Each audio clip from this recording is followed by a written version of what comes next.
तुमच्या computer skills upgrade करायच्या आहे? दिशा कम्प्युटर इन्स्टिट्यूट घेऊन आले आहेत महा डिस्काउंट ऑफर।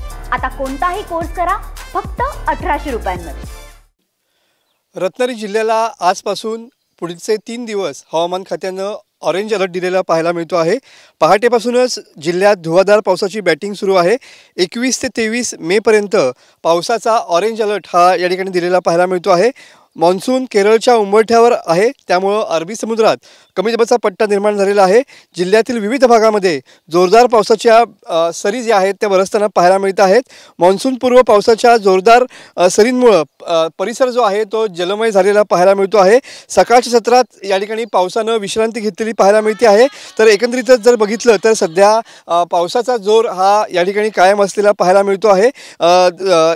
आज दिवसभराचा विचार केला तर आज दिवसभर पूर्णतः किनारपट्टी भागात या ठिकाणी जोरदार पावसाच्या सरी बरसतील असा अंदाज हवामान खात्याने व्यक्त केलेला आहे। गेल्या 2 दिवसात जिल्ह्यात 44 मिलीमीटर एवढा विक्रमी पाऊस झालेला पाहायला मिळतो आहे। अवकाळी पावसामुळे चक्क मे महिन्यात नद्या या तुडुंब वाहताना पाहायला मिळतात। आपण सध्या काजळी नदीच्या किनारी आहोत आणि सध्या भरती आहे। या भरतीमुळे सध्या तुम्ही बघू शकता की काजळी नदीचं पात्र कशा पद्धतीनं या ठिकाणी पूर्णपणे तुडुंब भरलेलं पाहायला मिळत आहे।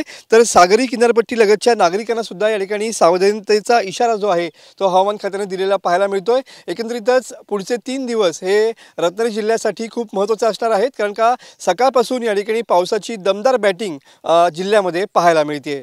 कॅमेरामन समीत गजनेसह मी मनोज लेले, TV9 मराठी, रत्नागिरी।